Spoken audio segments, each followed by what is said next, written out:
qofkii weji aabaha manooli aabe uu dhintay mar hore uu dhintay infaantay uu dhintay aaba maaha aaba lama dhigi karo dulay tani waa la yaab iyo argagax aabaheed ay shalay caysay waxa ayna ku tilmaantay mid nolosha ka dhacay isla markaana iyada aan u isxaamin balse si la yaab iyo argagax leh ayuu u qabtay iyada oo xalfad ka qayb galaysa aroos ayuu u soo gaatamay wuxuuna u soo adeegsaday dhalinyaradii ayaana qabtay isla markaana si argagax iyo la yaab leh ay u garaaceen station-ka ayayna geliyeen haddaba gabadhan oo lagu magacaabo Mrs World isla markaana TikTok caanka ah waliba dadka nikiya ugu horeysa ayaa dhacdo argagax la qabsatay waxa ay ka soo duushay magaalada Nairobi ee dalka Kenya isla markaana waxa ay soo caga dhigatay Muqdisho markii ay Muqdisho iimaaneysay ilaa markii la qabtay ayaa aabaheed raadinayay oo ay ku tilmaantay mid xaasid ah isla markaana dili jiray hadeertaana aysan u baahnayn intaasi ayuu raadinayay ugu dambeyntiina xalfad ay kala qayb galaysay kuwa reer TikTok ah isla markaana xalfad aroos aheed ayuu ugu soo gaatamay gabdhihii kale iyaga oo ogeyn ayuuna ka laacay dhab ayuuna siiyay isla markaana station-ka ayuu geeyay waxa uu u garaacay si la yaab iyo argagax leh haddaba gabadhan ayaa ku jirta station-ka magaalada Muqdisho ee Xamarweyne halkaasi ayayna liinta ku cabaysaa ima yaqaanan oo sooraan najmo saata fiican waxa ahayn madihi ilmaha walaha la fiican waxa ahayn wiliga isma dhaafsan faantay Soomaali dhinac ula joohooyday hatta wiligiisa moodeen gabadhiisa la aroosay gabadheeda la aroosaya ee daa u tahay imo hatta moodeen faantay xamar dhinac uu jooga ilmiisna meel oo bikrahaysanayaan aniga waxaan halkan kugu soo qaado doonaa qaabkii loo qabtay gabadhaasi iyo sidoo kale aabaheed sababta ay u caysay halkan ayaan kugu soo gudbi doonaa balse fadlan intii aanan u guda galin subscribe saar channelkan soo bandhiga media sidoo kalena gambaleelka u furo qofkii weji aabaha manooli aabe uu dhintay mar hore uu dhintay infaantay uu dhintay aaba maaha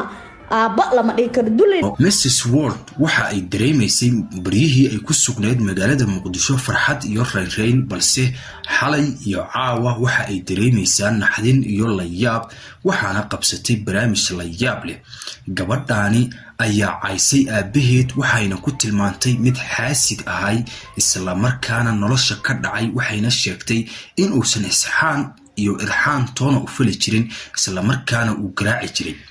haddaba waxa ay sheegtay in aabaheed dafiray isla markaana aaba aysan lahayn hooyo oo kaliya ay ku tashato aabaheedna hadii uu ka soo horbaxay salaanta islaamka aysan ka qaadaynin subhanallah waxa uu ahay barnaamij Soomaaliyo dhan ay la argagaxday isla markaana gabadhaani su'aalo badan laga weydiiyay barnaamijkaasi kadib gabadhan ayaa Kenya ku sugneed oo aan aabaheed wax awood u lahayn inuu yimaado halkaasi isla markaana uu gabadhiisu si u galo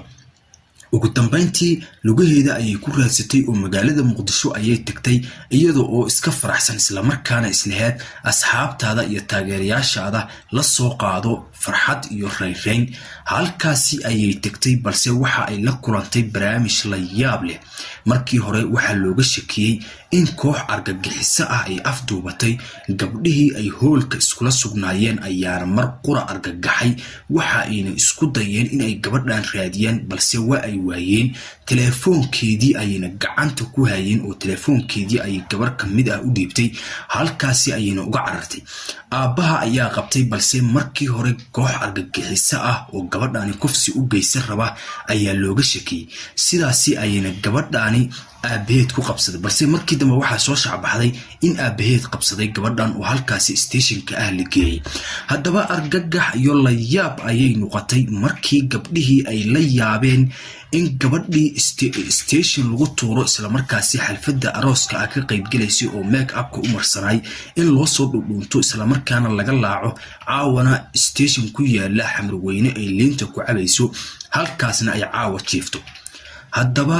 gabadhaani ayaa wax aqlaaq lahayn markii loo fiiriyo dhanka TikTok waxa ayna ku niiki jirtay heesaha aad ayna dadku ula dhacayeen jaaskeeda iyadoo oo dadka qaari commentiga ugu qorayay waxaani waa awro ee asturwara haddaba aabaheed ayaa waxaasi la naxsanay balse ugu dambeyntii waxa uu u taxaabay xabsi oo caawa waxa ay ku jirtaa iyo xalay xabsi halkaasi ayayna liintu ku cabaysaa neef diid ayuuna geliyey waxa ayna ka maraysaa ilaahu maxaa ku keenay halkan iyo magaalada muqdisho